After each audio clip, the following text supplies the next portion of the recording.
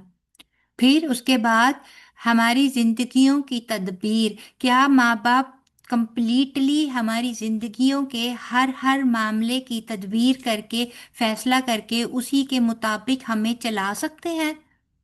نہیں چلا سکتے، کیونکہ ہر معاملہ ان کے کنٹرول میں نہیں ہے. کچھ فیصلے بیونڈ دیئر کنٹرول ہیں جو کہ صرف اور صرف اللہ تعالیٰ کر سکتے ہیں.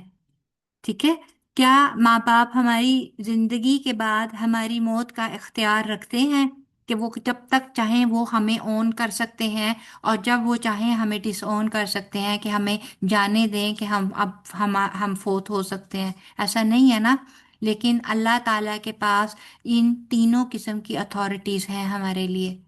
تو پھر ہمیں یہ سمجھنا اور جاننا ہے کہ جب اللہ تعالیٰ ہر قسم کی اتھارٹی ہماری ذات پر رکھتے ہیں، تو پھر وہ بندہ وہ ذات جو ہر طرح کی اتھارٹی ہماری ذات پر رکھتی ہے، تو ہماری ذات پر سب سے زیادہ حق بھی پھر اسی ذات کا ہونا چاہیے. ہمارے ٹائم کا سب سے زیادہ حقدار بھی پھر وہی ذات ہے. اور ہمارے فرائض کی ادائیگی میں اگر سر فہرست کسی کا حق رکھنا ہو، تو بھی پھر ہمیں اللہ تعالیٰ کے ذات سے متعلق ہمارے فرائض کو سب سے اوپر ہونا چاہیے. ٹھیک ہے؟ پھر جب ہم اللہ تعالیٰ کے اسماء و صفات پہ غور کرتے ہیں، تو اللہ تعالیٰ کی ایک ایک صفت ہمیں بتاتی ہے کہ اللہ تعالیٰ کس کس طرح ہمارے اوپر مہربان ہے، کس کس طرح کی نعمتیں، وہ نعمتیں معنوی اعتبار سے بھی اور حصی اعتبار جنہیں ہم فیل کر سکتے ہیں، جنہیں ہم دیکھ سکتے ہیں، جنہیں ہم چھو سکتے ہیں. جیسے ہماری فوڈ ہے نا؟ جیسے اس کے علاوہ کیا کہنا چاہیے، ہماری گاڑی ہے، ہماری دولت ہے، یہ چیزیں، ہمارا جسم ہے، آنکھیں ہیں، کان ہیں، یہ ہو گئی حصی. معنوی جیسے ہماری صحت ہے، دیکھ نہیں سکتے بٹ اٹس اسٹل دیر، ہے نا؟ جیسے ہوا ہے، ہم سانس لینے کے لیے یہ ہوا بہت ضروری ہے، آکسیجن بہت ضروری ہے. اگر اللہ تعالیٰ دنیا سے آکسیجن ختم کر دیں تو 1 منٹ کے پتہ نہیں کون سے والے سیکنڈ میں یہ پوری کی پوری دنیا بالکل فال اپارٹ، ٹکڑے ٹکڑے ہو کر ہوا میں معلق ہو کر غائب ہو جائے گی، ختم ہو جائے گی. اس کا اتنا بڑا یعنی کہ کنٹریبیوشن ہے ہماری دنیا میں. تو آپ خود دیکھیں کہ اگر یہ چیزیں جو اللہ تعالیٰ نے، وہ نعمتیں جن کو ہم صرف گرانٹیڈ لیتے ہیں، ہم نے کبھی نہیں سوچا کہ یہ روز سورج جو نکلتا ہے، یہ ہماری ہڈیوں کی صحت کے لیے کس قدر امپورٹنٹ ہے، یہ ہماری فصلوں کے لیے کس قدر امپورٹنٹ ہے، یہ ہمارے جو ارد گرد گندگی ہے، اس میں جو جراثیم آتے ہیں ان کو مارنے کے لیے کس قدر امپورٹنٹ ہے. کبھی سوچا ہم لوگوں نے اتنی گہرائی میں جا کے؟ ہم نہیں سوچتے. بس آج نکلا ہے، آج بادل ہے، آج نہیں نکلا، ہماری کنورسیشن بس یہیں تک ہو کے ختم ہو جاتی ہے. کبھی شاید بہت کم لوگ ہوں گے اللہ تعالیٰ ہم سب کو ایسا تدبر کرنے کا وہ سمجھ دے، اور اس کے ساتھ ساتھ ہمیں وہ ٹائم اور وہ سوچ دے کہ ہم لوگ وہاں تک سوچ سکیں بیٹھ کر،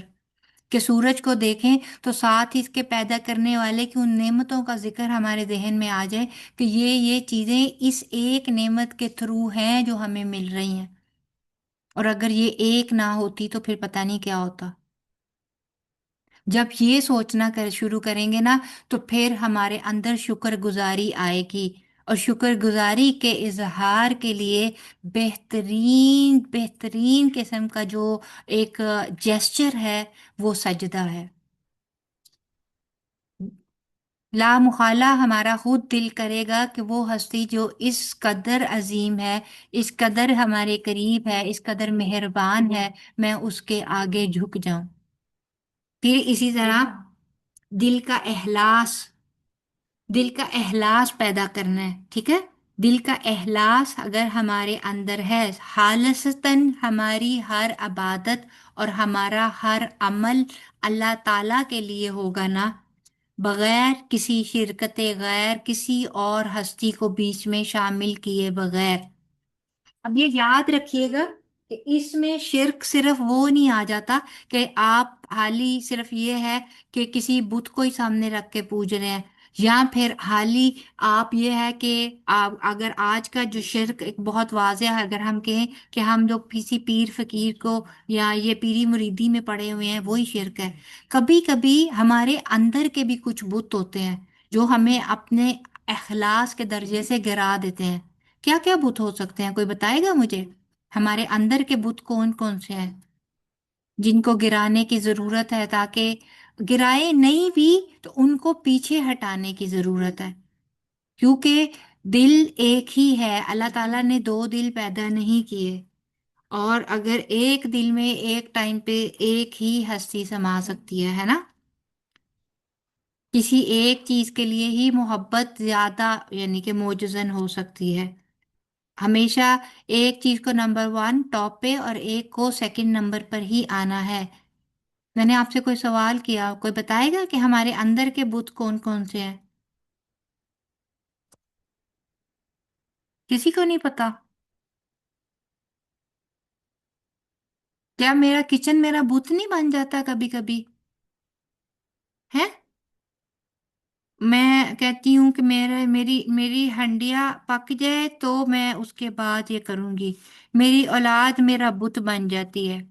کبھی کبھی، کہ میں کہتی ہوں کہ میری اولاد کی یہ اور یہ اور یہ ضرورت پہلے پوری ہو جائے، میں پھر اس کی طرف آؤں گی، مذہب کی طرف آؤں گی۔ کبھی کبھی میری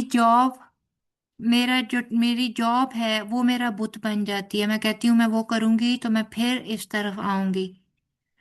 تو ایسی بہت ساری چیزیں ہیں جو ایسے مانوی بت ہیں جو ہمارے اندر بڑے اسٹرانگ طریقے سے کھڑے ہیں، اور انہیں ہم نے گرانا ہے، تبھی دل میں اللہ تعالیٰ کی خاطر اخلاص پیدا ہوگا۔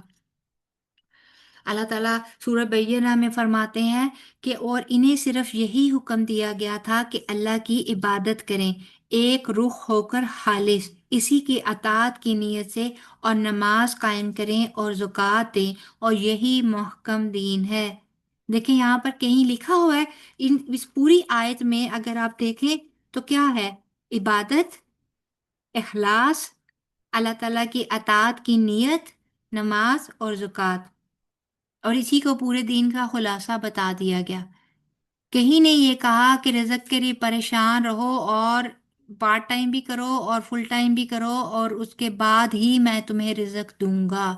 اس کے بعد ہی میں تمہیں تمہارا مقرر کردہ جو بھی اللہ تعالیٰ نے ہمارے نصیب میں رزق دیا ہے وہ دوں گا۔ وہ تو اللہ تعالیٰ نے کہا کہ پتھر کے اندر ایک کیڑا ہے تو اس کا بھی رزق میرے ذمہ ہے، میں دوں گا۔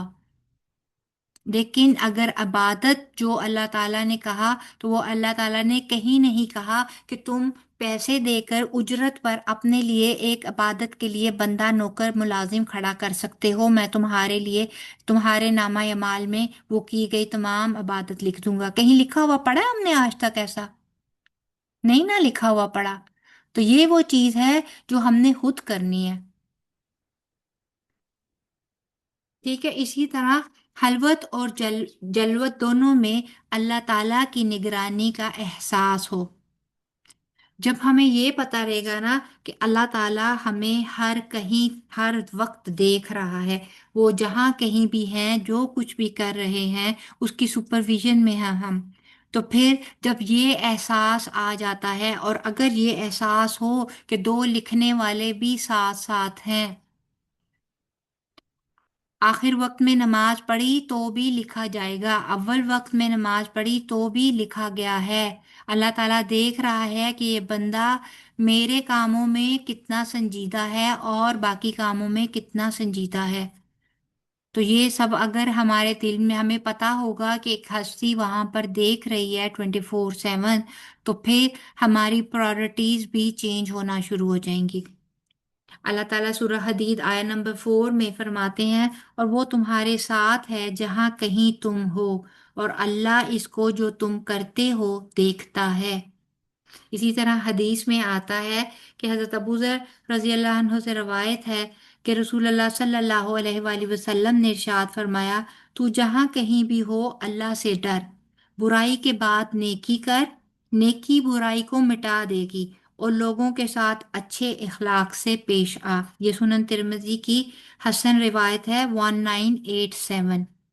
ٹھیک ہے، اب دیکھیں کہ اللہ تعالیٰ نے کہا کہ جہاں کہیں بھی ہو میرا ڈر، میرا تقوی رکھو۔ آج ہمیں کیا ڈر ہوتا ہے کہ میں نے اگر اپنے باس سے 10 منٹ نماز کی بریک مانگ لی تو میرا باس میری سیلری میں سے اتنے اور اتنے روپے کاٹ لے گا، اور وہ اتنے اور اتنے روپے میرے فلاں اور فلاں خرچ کے بجٹ میں سے کم ہو جائیں گے۔ یہی ڈر رہتا ہے نا ہمیں۔ اگر میں نے ابھی ٹائملی یہ سارا کچھ کچن کا کام ختم نہیں کیا تو ہسبینڈ آ کر مجھے غصہ کریں گے اگر میں نے پورے 8 بجے ان کے آگے دسترخوان سجا کر نہیں رکھ دیا۔ لیکن کہیں بھی ہمیں یہ ڈر رہتا ہے کہ اگر میں نے اول وقت میں نماز نہیں پڑھی تو اللہ تعالیٰ نے مجھے روز قیامت یہ سوال اٹھانا ہے کہ تم نے اول وقت نماز کیوں نہیں پڑھی تھی، یا پھر اگر نمازوں کا اجر کیلکولیٹ کر کے وہ مطلوبہ گریڈ نہیں بنتا جو کہ ہونا چاہیے، اللہ تعالیٰ نے پوچھا کہ کہاں تھی تم، کیا کس چیز نے تمہیں روکا ان چیزوں کو، ان نمازوں کو بہتر کرنے کے لیے؟ تو کیا ان میں سے کوئی ایک بھی آ کر وہاں آپ کی سفارش کر سکے گا؟ نہیں کر سکتا نا۔ تو پھر پریورٹی پریورٹی پہ رکھیں اللہ تعالیٰ کو، اور بعد میں باقی ساری چیزوں کو۔ تو دیکھیے گا اللہ تعالیٰ باقی چیزوں کو بھی خود بخود آپ کے ٹائم سکیل کے اندر فٹ کر دیں گے۔ شرط یہ ہے کہ آپ پہلے باقی چیزوں کا خوف نکال کر اللہ تعالیٰ کو فرسٹ پہ رکھ دیں، اور اس کے بعد سیکنڈ، تھرڈ، فورتھ کہاں کہاں کون سی چیز پلیس ہونی چاہیے وہ اللہ تعالیٰ خود بخود آپ کو حکمت عطا کر دیں گے۔ پھر آپ کو یہ پتہ چل جائے گا کہ آپ کچن میں گھس کر ایک ہی وقت میں 4 کام اکٹھے کیسے ایک ساتھ کر سکتی ہیں، اور ایک ہی ٹائم پہ وہ چاروں کام ایک ساتھ کیسے ختم ہو جائیں گے، آپ کو پتہ ہی نہیں چلے گا۔ پھر آپ کو یہ بھی پتہ چل جائے گا کہ میں نے کون سے ٹائم پہ کون سا کام کروں گی تو وہ بیسٹ، اس ٹائم کے لیے بیسٹ ٹائم کا یوز ہوگا۔ ٹھیک ہے، تو یہ اپنا اپنا پتہ ہے کیا ہے، روز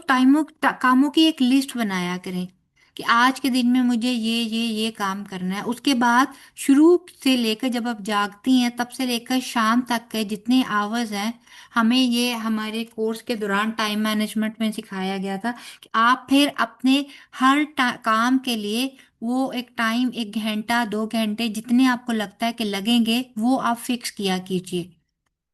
اسی دوران میں آپ اسی ٹائم ٹیبل کے اندر اول وقت اپنا دیکھتے ہوئے ہر نماز کا سلاٹ رکھیں، اور کچھ بھی کر رہی ہوں آپ اس وقت چھوڑ کر فوراً اپنی نماز ادا کریں اور واپس آئیں۔ اور اگر ایک وقت میں آپ کا ایک کام کرتے ہوئے وہ کام اس ٹائم میں پورا نہیں ہوا تو اس کو پھر آپ اگر پاسبل ہے تو اس کو نیکسٹ ڈے میں اس ٹائم سلاٹ کے اندر دوبارہ فٹ کر دیں، لیکن اس ٹائم کو پھر اس چیز کو چھوڑ کر جو آپ کا دوسرا کام ہے اس کو آپ شروع کر دیں۔ کیونکہ دیکھیں جب آپ ڈیلے کر کے ایک ٹائم نکالتے ہیں، اس کو کرتی ہیں وہ آپ کا کام اگلے آپ کے 2 یا 3 کاموں کا ٹائم لے لیتا ہے، تو پھر ڈیلے ہوتے ہر کام ڈیلے ہوتے ہر کام کا ٹائم اوور لیپ ہوتا چلا جاتا ہے، اور اسی اوور لیپ ہونے میں آپ کی نمازوں کا ٹائم بھی بیچ میں ہی کس وقت رول آن ہو جاتا ہے آپ کو پتہ ہی نہیں چلتا۔ ٹھیک ہے، تو یہ کوشش کریے گا، انشاءاللہ تعالیٰ مجھے امید ہے کہ یہ ٹپ ضرور کام آئے گی۔ پھر اسی طرح رسول اللہ صلی اللہ علیہ وآلہ وسلم کی خالص اطاعت اور متابعت، یعنی کہ اتباع کا جذبہ پیدا کرنا ہے۔ ٹھیک ہے، جب ہمیں یہ لگے گا نا کہ اللہ کے بعد اگر کوئی ہستی امپورٹنٹ ہے یا جن کے حقوق کے بارے میں ہم سے سوال ہونا ہے تو وہ رسول اللہ صلی اللہ علیہ وآلہ وسلم ہے۔ یہی وہ ہستی ہے جن کے ذریعے ہمیں دین اسلام جیسی نعمت ملی۔ یہی وہ ہستی ہیں جنہوں نے ہمیں ہمارا پورا دین کر کر سکھایا۔ یہی وہ ہستی ہیں جنہوں نے حوض کوثر ہمیں پانی پلانا ہے، یا یہی وہ ہستی ہیں جب تمام پیغمبروں نے انکار کر دینا ہے شفاعت سے، تو یہی پیغمبر ہیں جنہوں نے اللہ تعالیٰ کے سامنے اس کی حمد و ثنا کرتے ہوئے ہمارے حساب کتاب کو شروع کرنے کی شفاعت کرنی ہے۔ آپ کو پتہ ہے کہ 50,000 سال تک انتظار ہوگا، کیونکہ کہا جاتا ہے نا کہ روزے کے جو حشر کا دن ہے وہ 50,000 سال لمبا ہوگا، تو وہ 50,000 سال حساب کتاب کرنے میں نہیں جانے، وہ 50,000 سال انتظار کرنے میں جانے ہیں۔ حساب کتاب تو یہ ہے کہ جب شروع ہونا ہے تو جیسے فرض کریں کہ صبح فجر سے لے کر ظہر کے ٹائم سے پہلے پہلے تک ساری دنیا کا، کل کائنات کا حساب کتاب ہو کر ڈن ہو جائے گا۔ اس کے بعد جنت والے جنت اور جہنم والے جہنم میں چلے جائیں گے۔ یہ 50,000 سال جو ہیں یہ مخلوق کے انتظار کے ہوں گے، اس انتظار میں کہ حساب کتاب شروع کیا جائے۔ اور اس وقت کی اگر آپ احادیث پڑھیں تو رونگٹے کھڑے کرنے والے وہ حالات ہیں، اس وقت جس قسم کی ہر ایک کی کیفیت ہوگی۔ تو مخلوق جو ہے وہ سب سے پہلے آدم علیہ السلام کے پاس جائے گی، وہ اپنی غلطی کا کہہ کے کہ میں نے پھل چکھنے کی غلطی کر دی تھی، میں تو نہیں شفاعت کر سکتا، آپ لوگ موسیٰ کے پاس جاؤ، ابراہیم کے پاس جاؤ۔ ابراہیم کہیں گے کہ میں نے توریہ کیا تھا 3 دفعہ، تو مجھے اس کا ڈر ہے کہ مجھے اس سے پوچھ ہو جائے گی، میں تو نہیں اللہ تعالیٰ کے سامنے جا سکتا، آپ موسیٰ کے پاس جاؤ۔ موسیٰ کہیں گے مجھ سے ایک غلطی سرزد ہوگی، جو ان سے غلطی سے قتل ہو گیا تھا، وہ کہیں گے میں تو نہیں جاتا۔ جا کے نبی پاک صلی اللہ، اسی طرح ایک ایک نبی کے پاس جائیں گے، آخر میں وہ کہیں گے نبی پاک صلی اللہ علیہ وسلم کے پاس جاؤ۔ اور پھر نبی پاک صلی اللہ علیہ وآلہ وسلم جو ہیں وہ اللہ تعالیٰ کے سامنے جا کر سجدہ ریز ہوں گے، لمبی چوڑی حمد و ثنا کے بعد اللہ تعالیٰ سے عرض کریں گے کہ اللہ تعالیٰ حساب کتاب کو شروع کر دیا جائے اور آپ کی یہ شفاعت قبول کی جائے گی۔ یہ جو لوگوں کو یہ ہے نا، یہ زوم ہے کہ نبی پاک صلی اللہ علیہ وآلہ وسلم کی جو شفاعت ہے وہ قبول کی جائے گی اور تمام امت شفاعت کی اسی شفاعت کے ذریعے بخشی جائے گی، تو یہ وہ شفاعت نہیں ہے۔ یہ شفاعت ہے روز قیامت حشر میں حساب کتاب شروع کرنے کے لیے جو کی جائے گی۔ دوسری جو شفاعت ہے وہ صرف اس شخص کے لیے قبول کی جائے گی جس کے لیے اللہ تعالیٰ کا اذن ہوگا، اللہ تعالیٰ کا حکم ہوگا، اسی کے لیے جو ہے وہ شفاعت کی جائے گی۔ بعض مسلمان بھی کلمہ گو ہونے کے باوجود جہنم میں جائیں گے اپنے کچھ کبیرہ گناہوں کی وجہ سے، اور پھر وہ بعد میں اپنے کلمہ کی وجہ سے یا ذرہ برابر بھی اپنے دل میں ایمان ہونے کی وجہ سے بعد میں نکالے جائیں گے، اور وہ بھی جنتیوں کی سفارش پر۔ تو دیکھیں بہت زیادہ سوچنے کی ضرورت ہے کہ آج اگر ہم یہ سمجھتے ہیں کہ امت محمدی ہونے کا اگر ہمیں فخر جتانا ہے نا، تو وہ اب ٹائم ہے، اب ہمیں جتانا ہے، کیونکہ اب ہمیں وہ سب کچھ کر کے دکھانا ہے جس کا حکم ہمیں نبی پاک صلی اللہ علیہ وآلہ وسلم نے اللہ کے حکم سے دیا۔ اب ہمیں ہر وہ طور طریقہ اپنانا ہے جس کے ذریعے نبی پاک صلی اللہ علیہ وآلہ وسلم نے عبادات کر کے ہمیں دکھائیں۔ یہ وہ وقت ہے جب ہمیں نبی پاک صلی اللہ علیہ وآلہ وسلم کی اطاعت کر کے ان کی اتباع کر کے ہمیں اپنے آپ کو امتی ثابت کرنا ہے، تاکہ کل جب ہم حوض کوثر کی طرف بڑھیں تو ہمیں فرشتے یہ کہہ کر ہمیں دور نہ کر دیں کہ ہم بدعتیوں میں سے ہیں یا ہم ان نافرمانوں میں سے ہیں جنہوں نے نبی پاک صلی اللہ علیہ وآلہ وسلم کے بعد نافرمانی کی۔ اللہم لا تجعلنا منہم۔ ٹھیک ہے، تو یہ ابھی کا ٹائم ہے جب ہمیں ہمارے نبی صلی اللہ علیہ وآلہ وسلم کی مان کر چلنی ہے، تاکہ اینڈ میں آخرت میں ہم لوگ، اور جب ہم ان کے طریقے پر نماز پڑھیں گے نا تو پھر انشاءاللہ ہماری نمازوں میں خشوع بھی ہوگا اور ہماری نمازیں انشاءاللہ قبولیت کے درجے پر بھی آئیں گی۔ اور جب ان کا لائف سٹائل اختیار کر لیں گے تو امید کی جاتی ہے کہ اللہ تعالیٰ ہماری ان نمازوں کی حفاظت بھی قیامت کے دن تک کریں گے۔ ٹھیک ہے، پھر مامورات کی انجام دہی اور منہیات سے انجام، یعنی کہ وہ تمام فرائض جو اللہ تعالیٰ نے ہمارے اوپر لگائے ہیں ہم نے ان کی پابندی کرنی ہے۔ جیسے ہر قسم کا فرض اور ہر قسم کی جو جیسے عبادات ہیں، معاملات میں جیسے اللہ تعالیٰ نے بہت سارے معاملات کو ہمارے اوپر فرض کیا، جیسے خاوند ہے تو بیوی کا نام نفقہ، عورت ہے تو اس کے اوپر اولاد کی پرورش ہے، اگر اولاد ہے تو اس کے اوپر والدین کے ساتھ حسن سلوک اور ان کی خدمت ہے۔ ٹھیک ہے، اگر ہمارے ہمسائے ہیں تو ہمسایوں کے ساتھ اچھا سلوک ہے، اگر ہمارے ہم صاحب نصاب ہیں تو ہمارے اوپر زکوٰۃ ہے۔ یہ تمام چیزیں ان کی انجام دہی کے لیے، ان کو پورا کرنے کے لیے ہمیں بہت فوکس ہونے کی ضرورت ہے، کیونکہ کبھی کبھی ہمارے یہ گناہ ہمارے بہت ساری اور نیکیوں کی راستے کی رکاوٹ بن جاتے ہیں۔ اللہ تعالیٰ ہمیں اور بہت ساری خیر سے محض اس لیے محروم کر دیتے ہیں کہ ہم نے اپنے فرائض پورے نہیں کیے ہوتے۔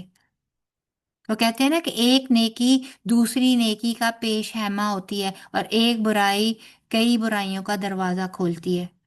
اسی طرح منہیات کے اللہ تعالیٰ نے جس جس چیز سے منع کیا ہے اس چیز سے باز آنا ہے، کیونکہ ابھی جیسے میں نے عرض کیا کہ ایک برائی اگلی 10 برائیوں کا دروازہ کھولتی ہے۔ جیسے کہتے ہیں نا کہ ایک جھوٹ بولو تو اس کو چھپانے کے لیے 100 اور جھوٹ بولنے پڑتے ہیں، اور ہر جھوٹ ہمارے گناہ میں اضافے کا سبب بنتا چلا جاتا ہے۔ ایسا ہی ہے نا؟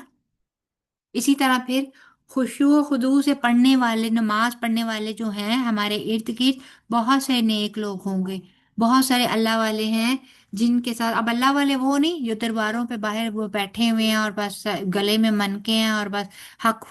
ہو لگے ہوئے ہیں اور ہم کہتے ہیں بڑے اللہ والے ہیں۔ اللہ والے وہ جن کو واقعی دیکھ کر اللہ تعالیٰ یاد آتا ہے، جن کی نمازوں میں واقعی ہمیں جھلک نظر آتی ہے کہ وہ اپنے رب سے باتیں کر رہے ہیں۔ تو ایسے لوگوں کی صحبت، کیونکہ کہتے ہیں نا نبی پاک صلی اللہ علیہ وآلہ وسلم کی ایک حدیث کا مفہوم ہے کہ نیک کار کی صحبت بالکل اسی طرح ہے جس طرح عطر بیچنے والے کی صحبت، کہ اگر اس کی دکان پر بیٹھو، اگر خریدا نہیں بھی ہے تو بھی اس کی خوشبو ساتھ لے کر اٹھتے ہو۔ اور ایک بد کی صحبت اس طرح کی ہے کہ جیسے کوئلے کی دکان پر بیٹھے ہو، اگر کچھ خریدا نہیں بھی ہے، لیا نہیں بھی ہے، پھر بھی کالک آپ کے دامن پر کہیں نہ کہیں لگ ہی جاتی ہے۔ تو ہمیں اپنی جو دوستیاں ہیں، ہماری صحبت ہے، ہمارے ارد گرد کی سراؤنڈنگ ہے، اس پر غور کرنا ہے کہ ہم کیسے لوگوں میں گھرے ہوئے ہیں۔ ٹھیک ہے، پھر اسی طرح ہمیں غیر ضروری گفتگو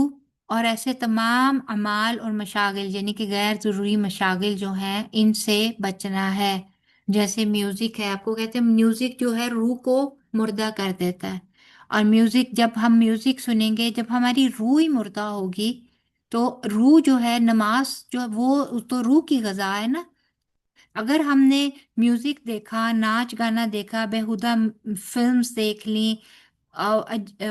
ٹائم ضائع کرنے والے مشاغل میں بیٹھے رہے، کرتے رہے وہ کام، ادھر باتیں کر لیں ادھر باتیں کر لیں، تو مجھے خود بتائیں کہ پھر ہماری روح پیاسی رہ گئی نا؟ ہماری روح تو ویسے ہی وہاں پہ بیمار ہو گئی، تو پھر بیمار روح جو ہے وہ کس طرح وہ خشوع کے ساتھ سامنے آئے گی اللہ تعالیٰ کے؟ اور پھر اگر بیمار روح ہے تو نہ نماز میں خشوع ہوگا اور نہ ہی نماز صحیح طرح ادا ہوگی۔ جب نماز ہی صحیح ادا نہیں ہوگی تو روح کیسے ریپیئر ہوگی؟ کیونکہ روح کی زندگی، روح کی بقا جو ہے وہ نماز پر ہے۔ ٹھیک ہے، اسی طرح مال کی حد سے بڑی ہوئی جو ہماری محبت ہے، وہ چیز بھی ہماری وہ کرتی ہے، اس کے بہت سارے منفی اثرات ہوتے ہیں کہ جب ہم مال کی محبت میں، دنیا میں، دین اور دنیا میں دونوں چیزوں میں، جب بے فائدہ چیزوں میں ہم لوگ آ جاتے ہیں. اب دین میں نے اس لیے کہا کہ دین میں بھی نا ہم لوگ نے سو کولڈ نیکیاں جو ہیں ان کو بہت زیادہ اوپر کر دی ہے. فلاں وظیفہ شارٹ کٹس، یہ اتنے کی تسبیح کر لو تو تمہیں اتنے قرآن پاک کا ثواب مل جائے گا، اتنے کی کر لو تو تمہارے اتنے گناہ بخشے جائیں گے، یہ کر لو تو یہ ہو جائے گا. ٹھیک ہے، ہم لوگوں نے شارٹ کٹس ڈھونڈنے شروع کیے ہوئے ہیں. تو اگر شارٹ کٹس میں سے نکلیں تو پھر ہمیں پتہ چلے گا کہ ہم لوگ کیسے اپنے اس کو لے کر جاتے ہیں. پھر اسی طرح جب ہم لوگ فوکس ہمارا مال کمانا اور حد سے زیادہ ہمارا فوکس مال کی طرف آ جائے گا تو ایسی صورت میں کیا ہوگا کہ ہم لوگوں کا دھیان اپنی عبادات کی طرف کم اور بزنس اور ایسی چیزوں کی طرف ہمارا دھیان زیادہ ہو جائے گا. تو ایسی چیز میں بھی ہمیں یہ دیکھنا ہے کہ ہم لوگ کیا چیز کو ہم لوگ زیادہ فوقیت دیتے ہیں. اور پھر مال کی محبت میں ایک اور چیز بھی آ جاتی ہے کہ جب بہت زیادہ دل میں مال کی محبت آ جاتی ہے نا تو پھر ہم اپنے فرائض میں بھی کوتاہی کرتے ہیں. اور فرائض میں سر فہرست کیا چیز آ جاتی ہے؟ ہماری زکوٰۃ. ہم اس کے لیے بھی حیلے کرنا شروع ہو جاتے ہیں. اب بھی سونے کی پرائس کیا ہے، اس میں سے کاٹ نکال دیں، اس میں سے یہ کر دیں. تو سونے کی اوپر سونا جمع کرنا تو ہماری ہابی بن جاتا ہے، لیکن سونے پر زکوٰۃ یہ تو میں نے بیٹے کے نام کا رکھ دیا ہے، یہ میں نے بیٹی کے نام کا رکھ دیا ہوا ہے، اب اس پہ تو میرے اوپر لائبل نہیں ہے. بیٹی ابھی اڈلٹ نہیں ہے تو اس لیے بیٹی پر بھی نہیں ہے تو، لیکن ہے یہ بیٹی کے نام کا. حالانکہ کہا جاتا ہے کہ جس وقت جو چیز آپ کے انڈر ہے، آپ کی ملکیت میں ہے، وہ نصاب کی حد کو پہنچ چکی ہے اور اس پر پورا سال بھی گزر چکا ہے. یہ تین شرائط ہیں، اور اس کے بعد بھی اگر آپ زکوٰۃ نہیں دیتے ہیں تو روز قیامت یہ ایک ایسا سانپ بن کر، اژدہا بن کر آپ کی گردن میں لپیٹ کر آپ کے سر پہ، ماتھے پہ، پیشانی پہ اس طرح ڈنگ مارے گا کہ اس کا اثر نیچے پیروں کے تلوں تک جائے گا. اللہم لا تجلنا منہم. یہی سکے، یہی روپیہ، یہی سونا تپا تپا کر ہماری پیشانیوں پہ اور ہماری بیکس پہ لگایا جائے گا، داغا جائے گا اگر آج ہم نہیں دیتے تو. اس لیے اس محبت کو کم کرنے کا جو بہترین نسخہ ہے نا وہ کیا ہے کہ ہم لوگ انفاق فی سبیل اللہ کریں، یعنی کہ زیادہ سے زیادہ اللہ کی راہ میں خرچ کرنا شروع کر دیں. جب ہم پیسے کو دیکھیں، پیسے کا استعمال دو طرح کا ہے نا، ایک ذات پر ہے اور ایک دوسروں پر ہے. اگر ذات پر خرچ کرنا زیادہ محبوب ہو جائے اور وہ بھی غیر ضروری، تو پھر انفاق والا پورشن کم ہو جائے گا. دوسروں کی ضروریات پر خرچ کرنا یا پھر اللہ کی راہ میں دینا، یہ ہمارے لیے تنگی کا باعث ہوگا، کیونکہ ہمارے پاس اتنا بچے گا ہی کچھ نہیں، کیونکہ ہم نے خود کے اوپر ہی اتنا زیادہ خرچ کر لیا، گھر پر ہی اتنا زیادہ خرچ کر لیا، تو دوسرے کو دینے کے لیے، اللہ کو دینے کے لیے رہا ہی کچھ نہیں ہمارے پاس. تو اور دوسری صورت یہ ہو سکتی ہے کہ آپ اپنے لیے ضرورت کا صرف رکھ کر اگر انفاق فی سبیل اللہ پہ روٹین میں آ کر خرچ کرنا شروع کر دیں گی تو پھر ذات کے اوپر خرچ کرنے کے لیے اتنا بچے گا ہی نہیں کہ آپ اس کو غیر ضروری اور غیر اہم چیزوں کے اوپر خرچ کرتے چلے جائیں، کیونکہ پاس پھر اتنا ہوگا ہی نہیں کہ آپ اس کو غلط قسم کے مشاغل میں خرچ کریں. پاس ہوتا تو پھر دل کرتا ہے یہاں بھی گھومنے چلے جاؤ، یہاں بھی چلے جاؤ، یہ بھی کھا لو، یہ بھی کھا لو، یہ بھی منگوا لو، یہ بھی کر لو. اگر پاس نہیں ہوگا تو پھر انسان بہت سوچ سمجھ کر خرچ کرتا ہے. ٹھیک ہے، پھر اسی طرح جب ہم لوگ صدقہ خیرات یا انفاق کرنا شروع ہو جاتے ہیں نا تو اس سے کیا ہوتا ہے کہ یہ ہمیں لغویات سے بچاتی ہیں، اور لغو سے جب ہمارا دل، ہمارا دماغ بچنا شروع ہو جاتا ہے تو خود بخود دماغ اور دل ایک محور پر آنا شروع ہو جاتا ہے، اور وہ محور کیا ہے؟ اللہ تعالیٰ کی ذات. کیونکہ جب انفاق میں بھی سوچ اللہ تعالیٰ کی ہوگی، زکوٰۃ میں بھی سوچ اللہ تعالیٰ کی ہوگی، صدقات میں بھی سوچ اللہ تعالیٰ کی ہوگی، اور اپنی ذات لسٹ پر سیکنڈ